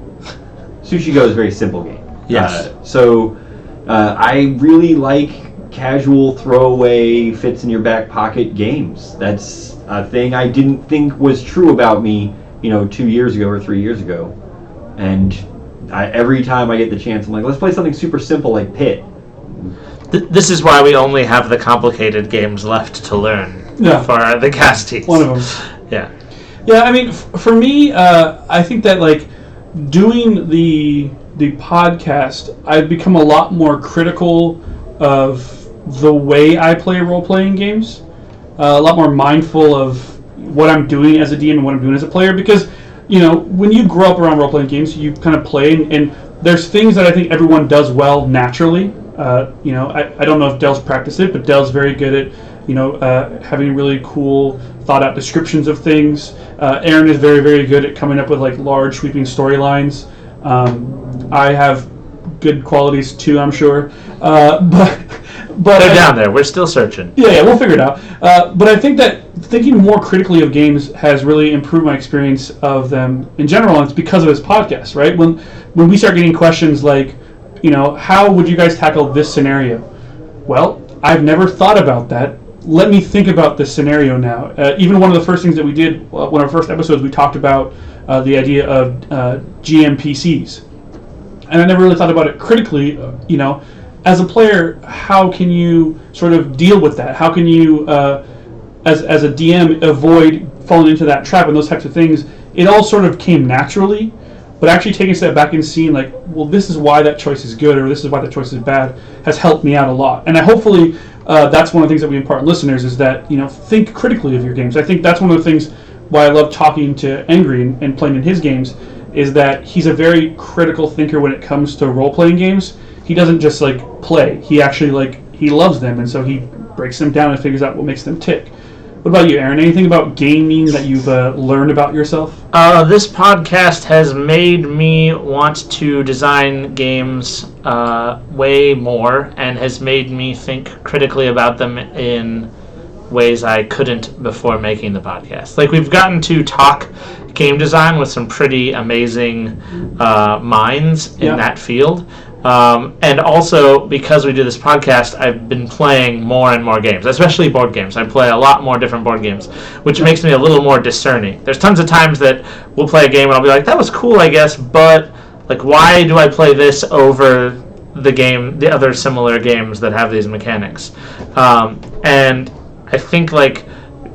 I think on a different level. Like, I listen to Limited Resources a lot, the podcast, and they talk about when you play Magic competitively, you have these level up moments when you realize stuff. Like when you're first playing Magic and you have this aha moment that you can cast instant spells on the end of your opponent's turn, so that's often the best time to use all of those abilities because it gives them the least information. Yeah. And that's like I didn't even think on that avenue moment. Same with game design. Like when you think about there are situations where you're giving, like, an interesting choice can be between like two things that your player doesn't want to do. Like like a lot of the Crossroads cards in Dead of Winter, for instance, come up and it's like, do you want this horrible thing or this horrible thing? And it's still fun to make those choices, even though they're both bad. Like, neither of them are good.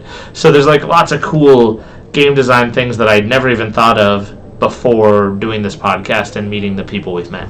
Yeah, I think that's a really good point. I would also agree with that. I mean, I think when you're playing a game and you're able to say, I'm not having very much fun with this. Why is that? Oh, it's because I'm behind and there's no way for me to catch up.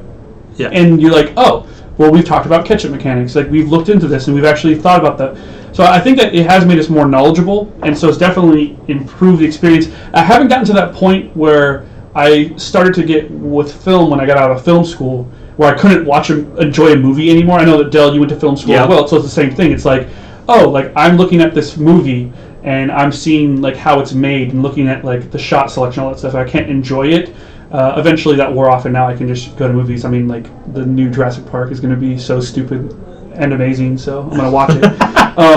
Why do they keep making dinosaurs? I don't. Can anyone tell me? Justin's comment finds a way. Justin's comment about the universe of Jurassic Park being the best example of the sunk cost fallacy. Yeah, it's true. Oh, we got this island. Listen, it's already got a gift shop on it. I mean, we got these plushies. Got to move these plushies. We'll get it right this time. But I have a good feeling about this time. I mean, Star-Lord versus T-Rex. I'm in. Yeah.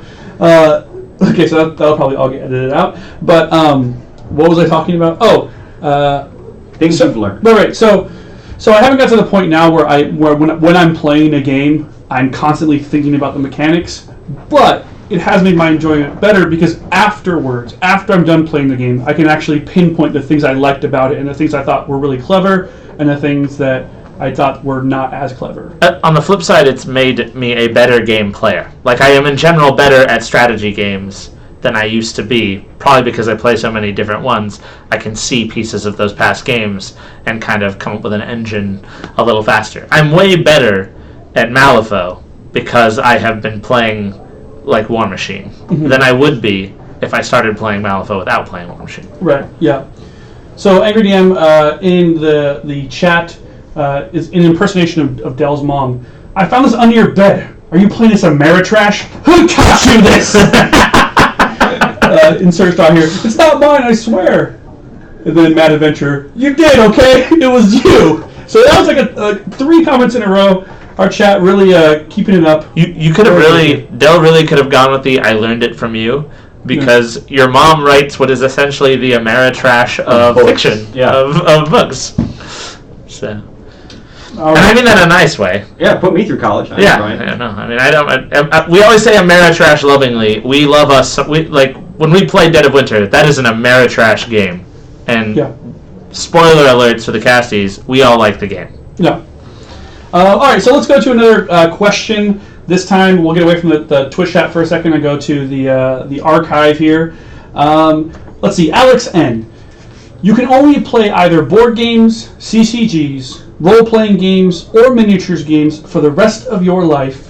Which type of game do you choose? I'll go ahead and start because I've been pawning off all these questions on you guys.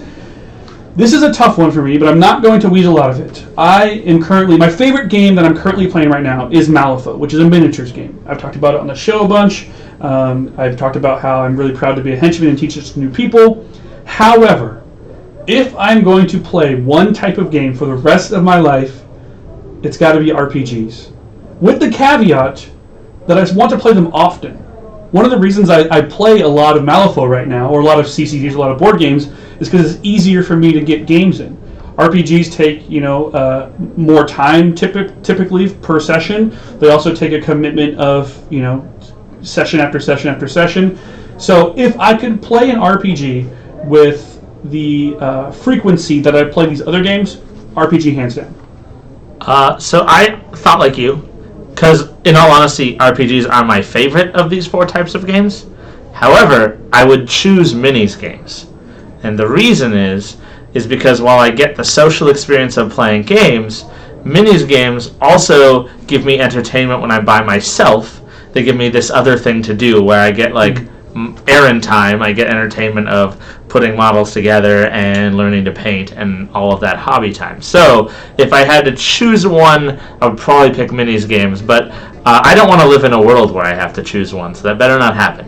Well, it's up to Alex and he determines our fate. Del, are you surprised to hear that Aaron picked minis games? Because I am shocked, frankly. I was certain he was going to say board games.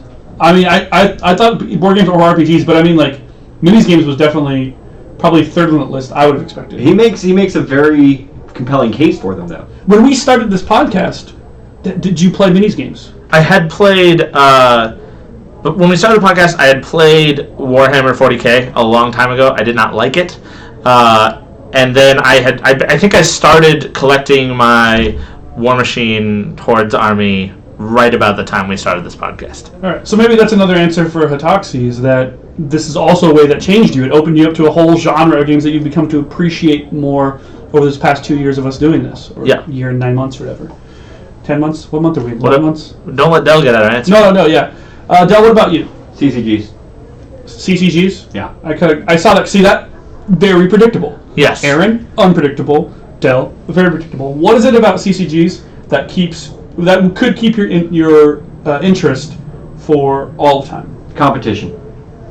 The organized play of CCGs, not just Magic, although obviously Magic's the big one, but just organized play in general, and then also the casual play options available. There's, EDH. I built a Momer Vig deck in real life. I have an IRL Momer Vig deck ready to go, and having the playful options that you can do in between rounds, and then having hyper competitive pro level Magic or other CCGs. I struggle to think of one. L5R. That's one. Has people who any of the living card games. Yeah. The competition and the one-on-one heads-up play, who's better using the same set of resources, is so compelling to me, and it drives me a lot more. I mean, I would miss Fiasco a lot, but I could live without Fiasco. I don't think I could live without ever playing a competitive game again. Which is interesting because you're not. I mean, online you are playing Momer Vig and stuff, right now? No. You're not. So right now, are you CCG-less? I am not playing a CCG currently. I didn't get in with cons, and I'm probably going to take a break for a year or so. Okay. But I've been playing since beta. Also, when we started, you were on a break. When we started this podcast, you were on a break from card games. Yeah. And then you got back in. Yeah. Because I believe you and I went to a PTQ. Yeah. And that was the catalyst. Yeah. I forgot that you went to that one too. Yeah, the first hit was free. Actually, it wasn't free because you paid I for my paid for entry you, as well. yeah. It was actually twice as expensive. That's how good I am as an enabler. All right, so yeah, I have to cycle on and cycle off, or else it builds up too much and I turn into a raging jerk face. yeah, so basically the answer, Tom, is, or no, sorry, Alex. So basically the answer, Alex, is that we don't want to have to choose, but we are willing to, and I think it's kind of cool that we all picked different things. I keep bringing this back. I don't know why. I mean, I know why, because it's episode 100 and I can do what I want. But I keep bringing this back to when we started the show and what we wanted to do, and we had a lot of discussions about whether or not we wanted to cover role-playing games and board games, and I think all of us were adamant that it'll be easier for us to pick up a core audience if we picked one or the other, but we all liked games enough and felt that there was enough crossover that we wanted to do all face-to-face games. Yeah, to us it's one hobby. Right, because we want, and part of that is because we want people to experience other types of games that they may not have been introduced to. That's one of the coolest pieces of feedback, is when we have people who played RPGs, listened to us for our D&D stuff, but then also said, "Hey, I picked up this board game because you guys talked about it, and I really like it." Or someone in the Weird Place forum, the Malifaux forum on Facebook, came in and said, "Hey, I listened to NPC Cast. I'm getting into Malifaux now. What should I pick up?" Like, that's really cool to us to see those types of things happen. Yeah, or the threes of times that we've talked about CCGs. We'll talk about CCGs more. That's foreboding a little bit. I believe we have a whole casting segment, like a category for them. Yeah, exactly. All right, It's like a foreign language Oscar. we have one more question here on this list. Let's see. Hold on. I did want to make sure we. Before we get to that, do you want to do the Facebook Troll Awards? Yes, we should. But let's do this question. So insert straw here in the Twitch stream has asked, what are really? Yes. Should insert straw? Oh, it's good. No, I'll keep that in. What are each of your personal goals for NPC Cast following this live stream? You mean like immediate? I don't think she means immediately. I'm getting a sandwich after this. I'm gonna go probably play WoW, but I mean beyond that though. What are our goals? What do we want to see NPC Cast do from this moment on? Episode 101 to infinity. I would like to do more face-to-face stuff with it. We've talked about a meetup briefly, and that's like the first step, and we are working on coming up with plans for that for our Seattle area listeners. But like I've talked about, as our audience grows, if we could do the concept of a meetup on the road. Because I've gone on tours as a musician, and they were really fun. And I think it'd be fun to do a tour where we do, a meetup with a live TPK in 15 cities in 2 weeks or whatever, just driving or across country doing it. So for me, like, I want to use it to meet more gamers, and also full disclosure, when we started this, it's because we wanted to make games, and we thought, it'll be easier to make games if we have this kind of foot in the door. We learned it's not easier because this takes a lot of time to do correctly. A little bit. And B, that it's actually fun to make the content. Like, over time we realized, we actually just like making the show. If we didn't like it, I assure you, knowing our personalities, we would not have gotten to episode 100. We wouldn't have gotten to episode 20. So I am, in some way I just want to keep making NPC Cast because it's fun to make NPC Cast. Right. Yeah, I think that the live thing has been something that's always kind of been on our radar. Like, we definitely want to do stuff like that. I think, to me, the idea of the meetups is really what's most important. Like, I want to interact with people face to face. We've had a few people who have come into the store. Sorry, I thought you were just going to ask a question. Yeah. So to me, the most important part is the meetups. Like, we've had a few people that have come into the store and sort of, said, "Hey, I listened to the podcast. It's really cool." I know that you've, Aaron, you have been recognized by your voice a couple times. The soothing, dulcet tones that you broadcast. That was the language they used. Right.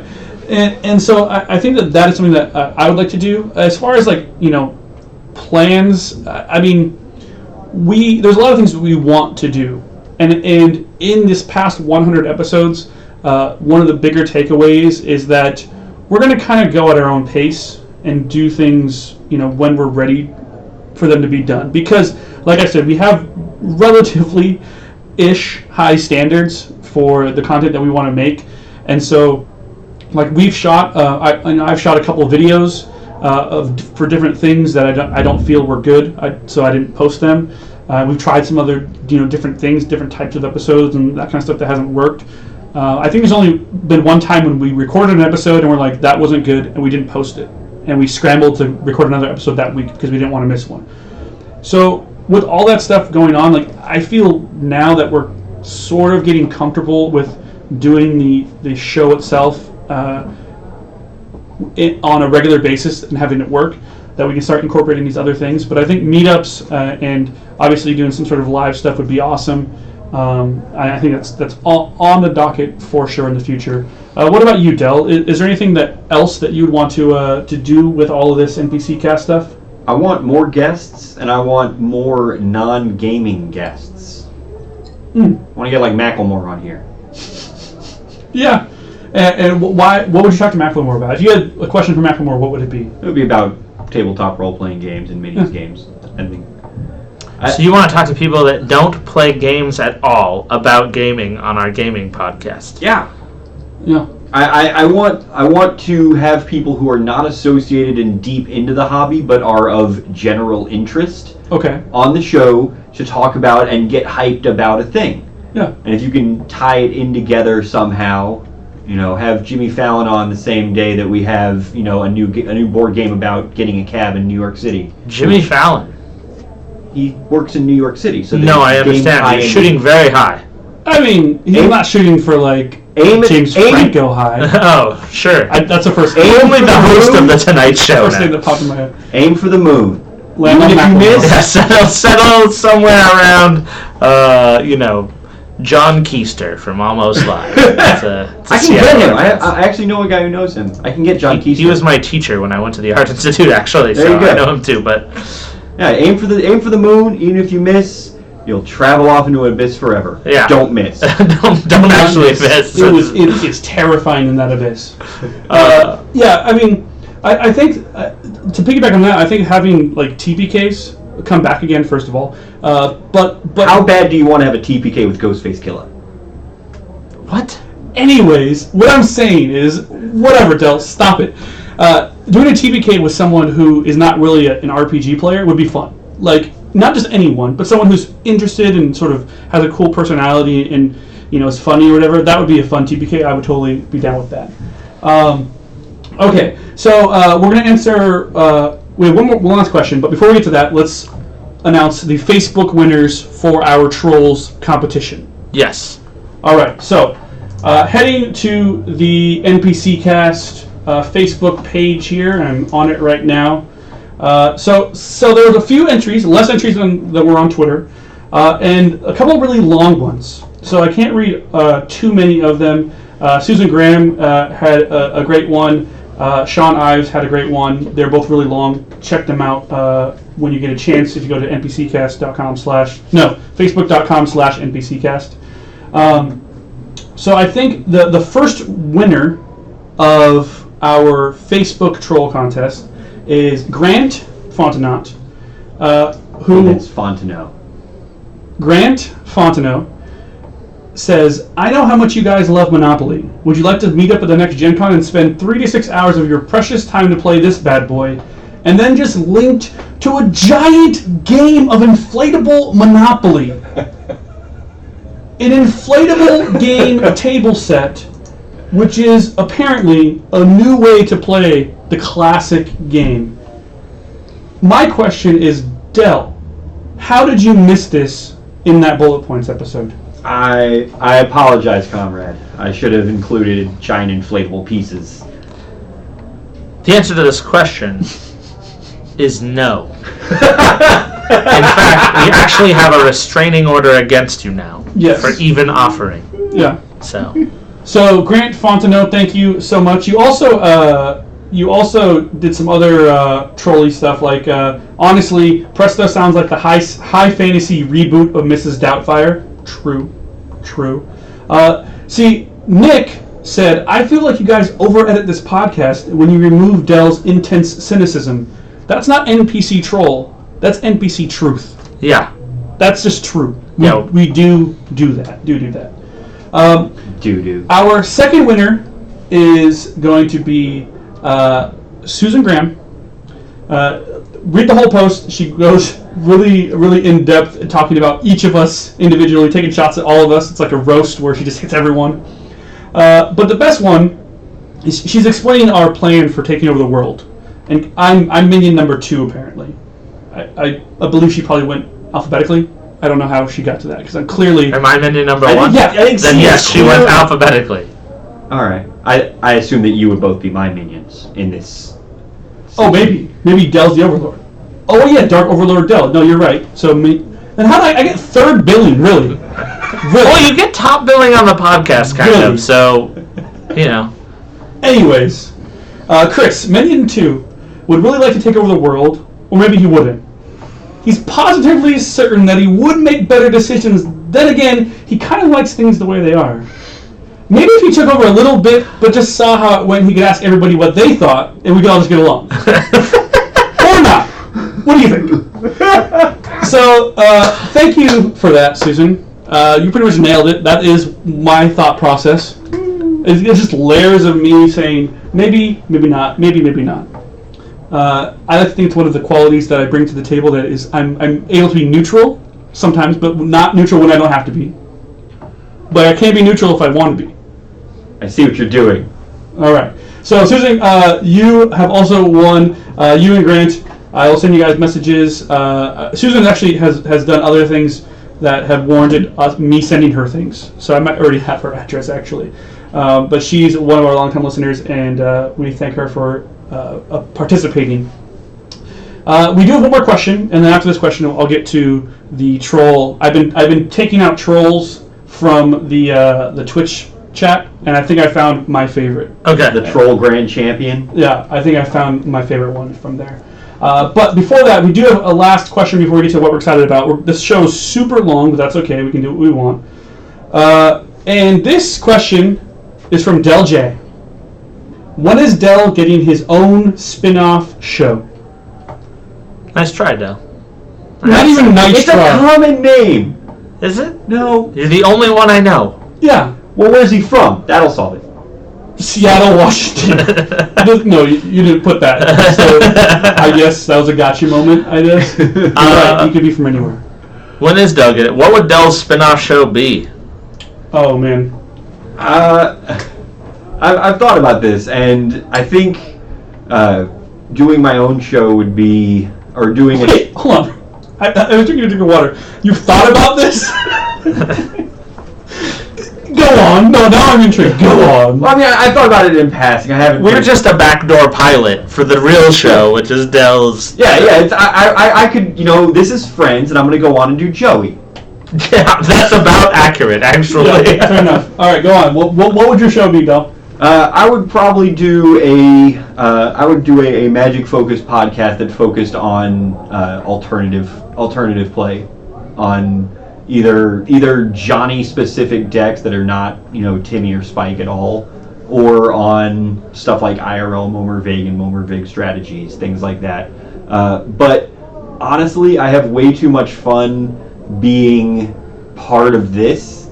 I would be lonely, and I would probably about 2 episodes in call you guys up. I need you guys to be on my podcast. I would be in your It's not good without a straight man. So is Aaron the straight man? I wouldn't be on the podcast, so... You wouldn't be on his podcast? No. Wow. I think like Del getting his own... It's why Andy Rooney is a segment, or was a segment on 60 Minutes, and there wasn't like the show, Andy Rooney complains about stuff. For some reason I thought you meant Andy Richter, but go on. I mean, same thing. Same thing. I mean, do you remember he did get his own show Andy Richter briefly, controls the universe. and it was terrible. So... Wow. I think Del could have a show. I would be interested in a show about MTG with sort of alternative play styles and just fringe decks and stuff. I think that'd be very entertaining. However, every podcast needs multiple people. Podcast with one host, like that's a Twitch stream. It doesn't work. It just doesn't work. It's not even how we do Twitch streams for the most part. Yeah. We usually have 2 of us on that. Angry Dan says Del thinks Chris and Aaron are holding him back. That's why they haven't had Jimmy Fallon yet. It's true. Is that why? You think that it's us? I think You call up Jimmy and he's like, Aaron and Chris are still there? I'm out. a 4-mic situation is too many. It's 4 mic sitch. We got a 4 mic sitch. We got a 4 mic sitch. Gotta cut one of them mics. All right. So we've been I've been looking at the Twitch stream as much as I can. Obviously, I'm trying to multitask here a little bit. But my favorite one, and do you guys mind if I just give it out? Because you guys haven't seen any of this. Yeah, go ahead. Okay. My favorite one so far, because it's literally true, comes from Robo199513. It sounds like a bot. It does sound like a bot. I don't know how I would possibly figure out who this person is. But anyways, we'll figure out how to get you this deck. I guess you could just don't put your address in there. Put your Twitter handle or something. Someone can contact you. As it turns out, we give away all of our contact information every show, so they could just use that. Right, but anyone could just be like, "Oh, hey, I'm Robobot199513. Send it here." Just send a screenshot true. of your Twitch page and prove it. There you go. Okay, just write your Twitter handle or whatever, and we will message you on Twitter. Anyways, This is about our goals for the next 100 episodes. Goals for the next 100 episodes. The episode where we play clips from Ken and Robin talk about stuff.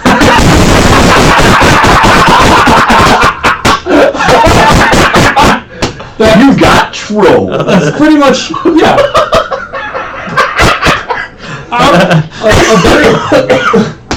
A better version You killed Dell. I'm good. Okay. A better version of our show would just be us rebroadcasting Ken and Robin talk about stuff. Yeah. We probably... Let's just boost their signal. Yeah. All right. Well, thank you very much, Robo199513. We appreciate you trolling our Twitch stream. Of course, Angry DM has been trolling us the whole time, but he recused himself. He says he's too close to us to know that. So we'll make sure that we send you. It's the same reason you don't have professional enter an amateur tournament. Right. Yeah. It's different weight classes. I mean, we've hung out twice. People could accuse us of collusion. It's true. Yeah. That is true. All right. So we're not done yet because we're going to tell you very briefly what we're excited about, and we're going to do that right now. And in post, I turn that into the sound, and it sounds great. Okay, you guys know what you're excited about? You guys got it? I'm going to do the thing I told you about earlier, unless you want it. What thing did you tell me about earlier? The thing, the game. Just tell me the game. I'll cut this out. Oh, Just... Mordheim. Oh, that's fine. Yeah. Okay. Oh yeah, I forgot about that. It looks sweet. I'm in. Yep. It actually got the. Anyway. Nice. We're recording right now. Okay. So we'll go ahead and start off with Dell. Yes. What are you excited about? I'm excited about a Steam Early Access title called Mordheim. Oh my god. Now, I love Mordheim. Really? So don't ruin this for me, Dell. Yeah. Okay. I'm not going to ruin it for you. Okay. I have not played a Warhammer game ever. Never played Warhammer, never played Warhammer 40k. But all their minis always look sweet. All their universes always sound cool. Mm-hmm. And they got the developers who are working on this video game are guys who have worked on Mordheim itself. And it's a turn-based intercity skirmish. I think it has a campaign mode like the actual game, which it sounds like is a board game using minis. No, well, Mordheim is a minis game. It's a skirmish minis game. So basically, it's set in the Warhammer Fantasy world in the city of Mordheim. That's basically corrupted with all this like Weirdstone, and so these different gangs are going into Mordheim to gather the Weirdstone. But it is a miniatures game, but it has a campaign mode built in. So like your individual models, like you might have like a Skaven clan rat, can gain XP, and then you can use that XP between games to buy power-ups and buy like magic items and all that stuff. Similarly, you can get horrible, crippling injuries that you can like get one eye taken out, and that affects you. Yeah, a lot of people might know Necromunda. Necromunda is the 40k version of this, where it's like small gangs. Mordheim is for fantasy what Necromunda is for 40k. When Games Workshop stopped doing like all of their ancillary games, this and Necromunda are the ones that I was really sad about because I've always wanted to play them, and in fact, this starting to exist got a bunch of us in the store to be like, hey, would you guys be down to do a real Mordheim campaign? Because one of our new coworkers, my new boss actually, has been doing a Mordheim campaign. And I always look at Warhammer Fantasy models, and I know that I would not like the game currently, but I always think, oh, those models are sweet. Yeah. And this gives me a reason to buy like a handful of them, paint them, and play with them in a game that I think I would really get a kick out of. And similarly, I have no desire to buy more minis or have to paint them, but I am down totally for a squad-based campaign mode through a city with fantasy orcs and stuff. See, I just found out about this today, and I am so cautiously optimistic. And Space Hulk Ascension, which also just came out, is super good. Maybe. I don't like Space Hulk, so I don't have anything hidden. Yeah, I'm not like if I didn't like it, I wouldn't care. So, but so far the rate for tabletop minis conversions to PCs has kind of missed the mark for me because I loved the idea of War Machine Tactics, and then playing it wasn't really for me.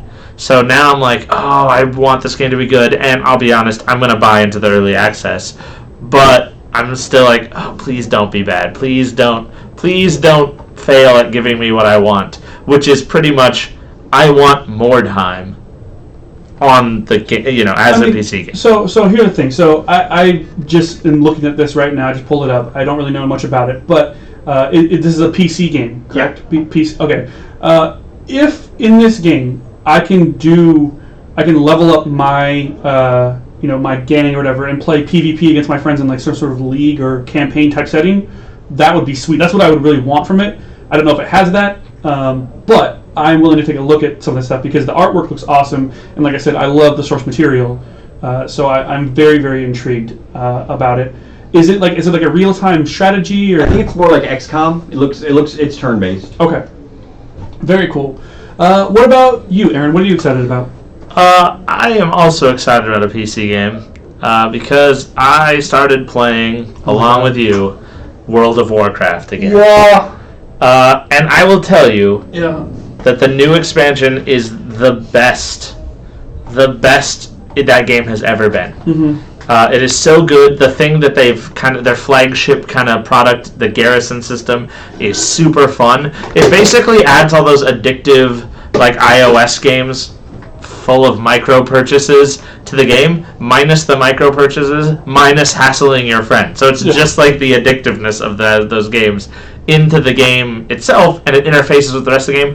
The storyline is very well incorporated. I will be honest, I've leveled 4 times now. I'm 94 out of 90 to 100 is the expansion, and I teared up. There was a cinematic in this game where I teared up, and my wife made fun of me. Wow. So I would have made fun of you too. Yeah. It's just the MMO. When you get there, you're gonna tear up too. Did I cry really easily? I do not doubt that. Yeah. Yeah, I mean, I've been playing WoW too. I've been playing for a different reason. My sister moved back to the state of Washington, the Seattle area, and she started playing. I basically I was kind of interested in the expansion, and she had played WoW before. I was like, hey, we should both pick up the expansion and play it. That'd be really fun when it comes out. She's like, yeah, I'll do that. And then we both logged on to our characters and played a little bit. And she was, called me up. She's like, hey, I pre-ordered the expansion. I'm good to go. And I was like, oh yeah, I don't really want to play very much. And then the game came out, and he's like, hey, are you gonna play with me this weekend? I'm like, yeah, I don't think so. And she's like, are you shitting me? And I swore I'll bleep that out, but I wanted to keep it accurate for the podcast. She's like, you've got to be kidding me. And I was like, okay, fine, I will. And so it took me about a week, but I eventually picked it up. And then I found out that everyone at Card Kingdom is playing, and so now I'm like hooked. I'm like, it's starting to get that itch again of like, oh man, I want to level quickly. I can't. Oh, if I raid, do I want to do DPS or heal or that kind of stuff? So it's very interesting for me. Question for you, Aaron, from someone who has never played an MMO in his entire life. Is that you? Yes, Okay. Dell has never played any MMO ever. All right. Is WoW a suitable replacement for RPGs as you quest with your hero to bring light back to the lands of WoW? Yes and no. The new WoW, when you're playing, feels much more like your story than ever any version of WoW has before. Even though many other people are essentially playing through the same story, it has this feeling to it where you're like, wow, I'm important to this world. And also, it's a very social game. You're playing with friends a lot of the time. However, it's still different. Like, I still am glad that I also have a Pathfinder group that I'm playing in right now, as well as playing WoW. So I don't know that it's just, if you can only get one, if you don't get to play any role-playing games, can WoW scratch some of the same itches? Some of them, but not all of them. It definitely doesn't fully replace a role-playing group. But it is really fun, and right now it is the best it's ever been after 10 years, which I think is a very interesting turning point, because it's like how Magic is, where the game's 20 years old, it's more popular than it's ever been before. And WoW, I think, has now found like its place to be, where they don't have to wait for WoW 2. Like, that doesn't have to be on the horizon. They can just keep expanding this game, and people will keep playing as long as it's this good, and they kind of proved that here. Yeah, I mean, in my personal perspective, from Dell's point, I do not view WoW as a replacement for role-playing games at all. Like, I don't even get the same feeling from the role-playing game or from WoW that I do from role-playing games. I don't read the quest text. I don't care about the story. I don't know the story. I don't know what's going on. I just kill things, and I like shooting stuff and leveling up and questing. But So it's a very, very different experience for me personally, but I could see that some people, are going to delve into the lore of it and that kind of stuff. And the story is pretty rich from what I hear. Wait until you cry at that one scene, then you'll be into the story. He just hits spacebar and skips through. Yeah, skip cinematic. Let's go. Let's do this. I got mobs to kill.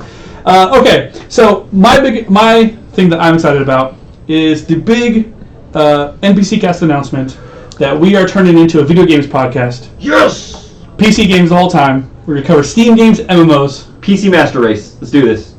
But seriously... The PC cat. It's the same. N crossed out. Cross out the N! Yeah. Get the N out! Yeah. Alright.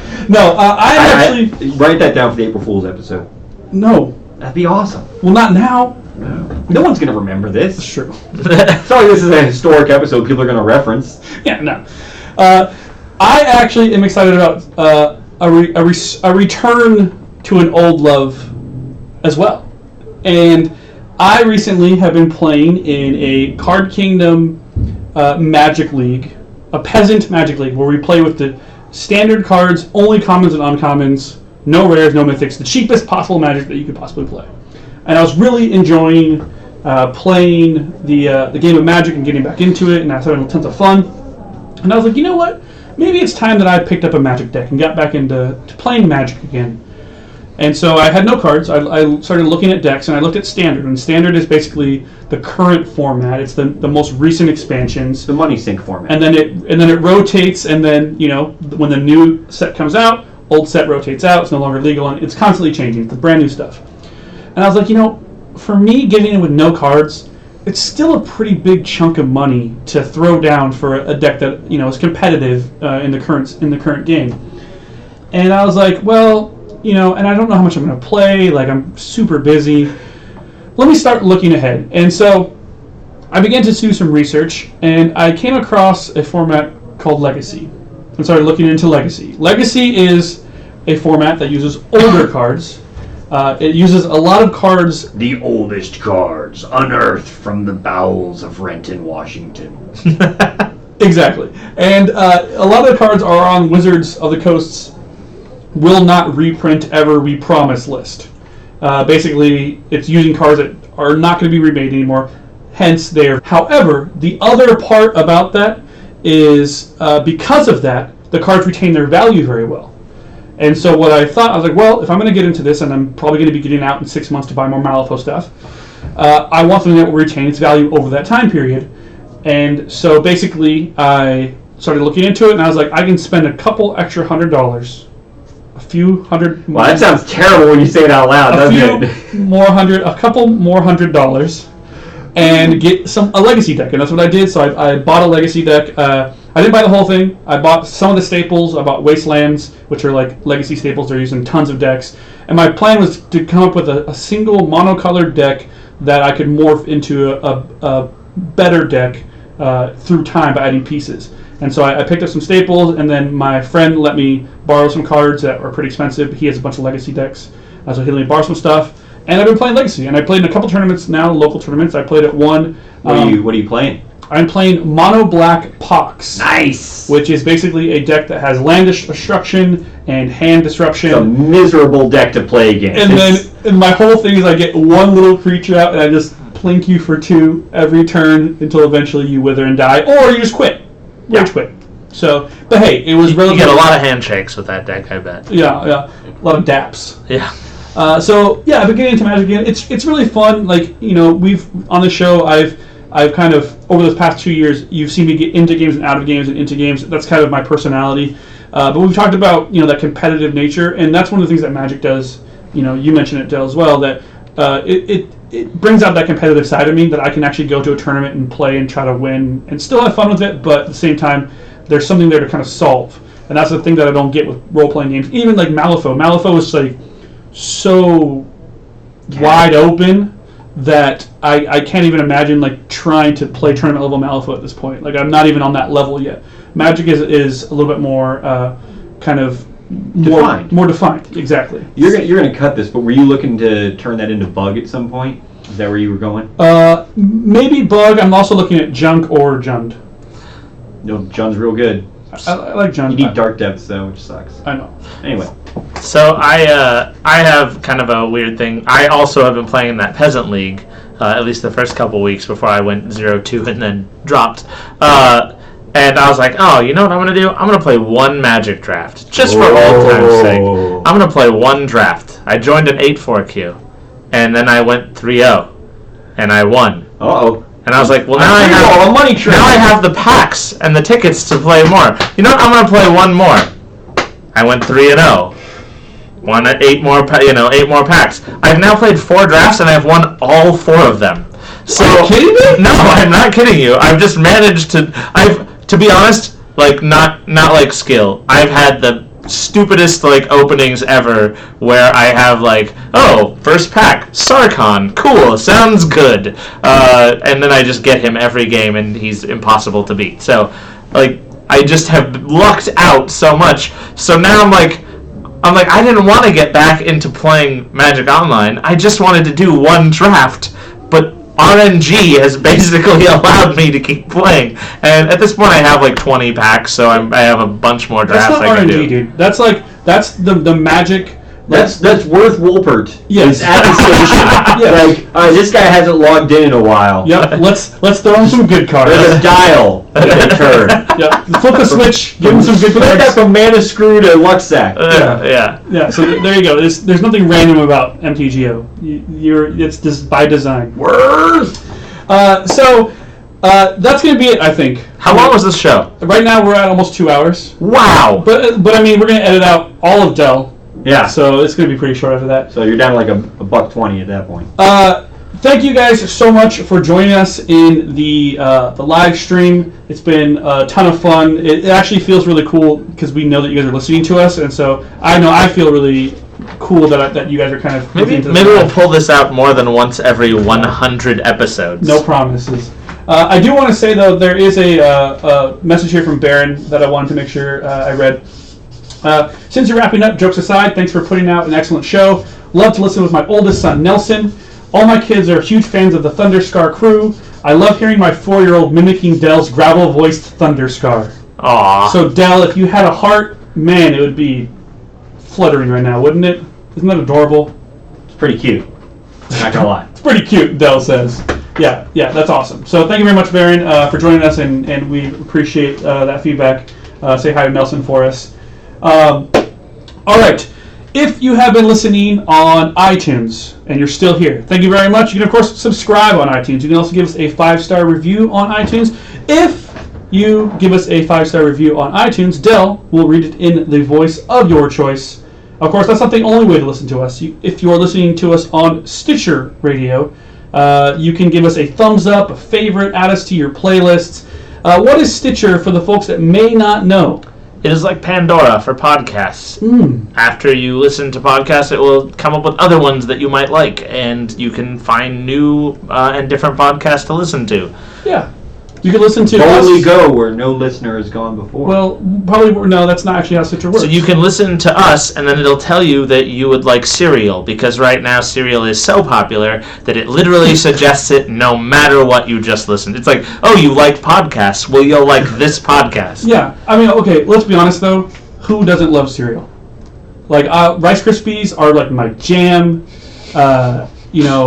Cocoa Krispies are my jam. Any crispy, basically. So Yeah, and that's all the podcast is they put a microphone near a bowl of Rice Krispies, Yes. pour the milk in, and you just listen to the crackling until it stops. Milli views. Yeah. They're at a milli already. All right. Of course, what else am I talking about? We talked about Facebook and stuff. We didn't even mention that. No. You know what? Screw it. Who cares? They know. Of course, there is one thing that we actively ask all of our listeners to do. And what is that, Del? Tell a friend. Yeah. Tell a friend, say, hey, there's this episode. I said it normal as a favor to you. You did, thank you. Yeah, tell a friend. Say, hey, there's this podcast I listened to. They just had their 100th episode. Start at 1 and just don't stop. And your friends will be like, I will do that because you're my friend and I can't say no to a friend. We have a listener doing that right now. Yeah, well, I wonder what episode he's on right now. I don't know. But I like that. I like that you tell a friend to listen to literally like over 100 hours of content, and they're like, "Sure, Yeah. no sweat, friend." Yeah, they're like block. Yeah. Hide all posts from. All right. Anyways, on that note, you can all add 1,000 XP to your character sheets, and we will see you next time. Bye bye. And no, they don't have to level up. Is that what we're gonna get to? I was gonna say, I feel like the show should be worth